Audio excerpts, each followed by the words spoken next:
রণক্ষেত্রে পরিণত হয়েছে পারস্য উপসাগর। একদিকে মার্কিন হুঙ্কার, অন্যদিকে ইরানের অনড় অবস্থান। দুই শক্তির চরম উত্তেজনার মাঝে বিশ্ব অর্থনীতি আজ খাদের কিনারায়। কিন্তু আসল সত্যটা কি?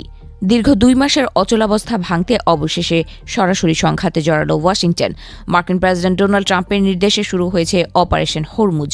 মার্কিন রণতরীগুলো ইরানের অবরোধ ভেঙে বাণিজ্যিক জাহাজ চলাচলের পথ উন্মুক্ত করতে মরিয়া। হোয়াইট হাউসের দাবি এটি কেবল শুরু, কিন্তু তেহরানের পক্ষ থেকে ধেয়ে আসছে চরম হুঁশিয়ারি। মার্কিন সেন্ট্রাল কমান্ড বা সেন্টকমের প্রধান অ্যাডমিরাল ব্র্যাড কুপার আজ এক চাঞ্চল্যকর দাবি করেছেন। তার দাবি অনুযায়ী মার্কিন নৌবাহিনী ইরানের 6টি ছোট যুদ্ধজাহাজ বা কম্ব্যাট বোট ধ্বংস করেছে।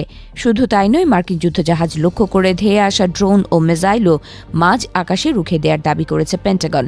তবে মার্কিন এই দাবিকে স্রেফ আশারের গল্প বলে উড়িয়ে দিয়েছে তেহরান। ইরানের রাষ্ট্রীয় সংবাদ মাধ্যম IRIB-কে দেওয়া এক সাক্ষাৎকারে এক উচ্চ পদস্থ সামরিক কর্মকর্তা অত্যন্ত কঠোর ভাষায় জানিয়েছেন, কোনো ইরানি বোট ডুবিয়ে দেওয়ার মতো ঘটনা ঘটেনি। আমেরিকার দাবিকে চরম মিথ্যাচার বলে অভিহিত করে তিনি একে স্রেফ প্রচারযুদ্ধ বলে গণ্য করেছেন।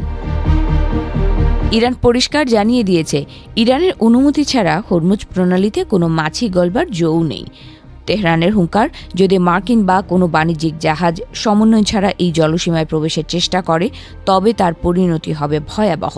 সুইফট অ্যান্ড ডিসিসিভ বা দ্রুত ও চূড়ান্ত অ্যাকশন নেয়ার জন্য প্রস্তুত রয়েছে ইরানি নৌবহর। ফেব্রুয়ারির শেষ থেকে শুরু হওয়া এই সংঘাতের জেরে বর্তমানে প্রায় 3000 জাহাজ এবং 20,000 নাবিক আটকা পড়ে আছেন সমুদ্রের মাঝপথে।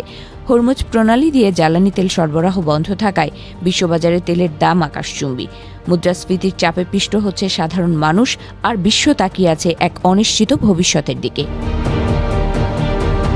উত্তেজনার পারদ আরও চড়েছে সংযুক্ত আরব আমিরাতের ওপর ড্রোন ও মিসাইল হামলার খবরে। আবুধাবির দাবি, তারা বেশ কিছু মিসাইল প্রতিহত করতে পারলেও একটি ড্রোন তাদের তেল স্থাপনায় আঘাত এনেছে। তবে এই ঘটনার সাথে কোনো ধরনের সম্পৃক্ততার কথা জোরালোভাবে অস্বীকার করেছে ইরান। তাদের দাবি, কোনো প্রতিবেশী দেশে হামলার পরিকল্পনা তেহরানের নেই। টানা 2 মাস ধরে সমুদ্রের উত্তাল ঢেউয়ে ভাসছে হাজার হাজার নাবিক। রসদ ফুরিয়ে আসছে, বাড়ছে উদ্বেগ। মার্কিন ইসরায়েল বনাম ইরান এই দ্বৈরথে বলি হচ্ছে সাধারণ শ্রমজীবী মানুষ। জলপথের এই নাকে খত অবস্থা কতদিন চলবে তা নিয়ে কোনো দেশই স্পষ্ট সমাধান দিতে পারছে না।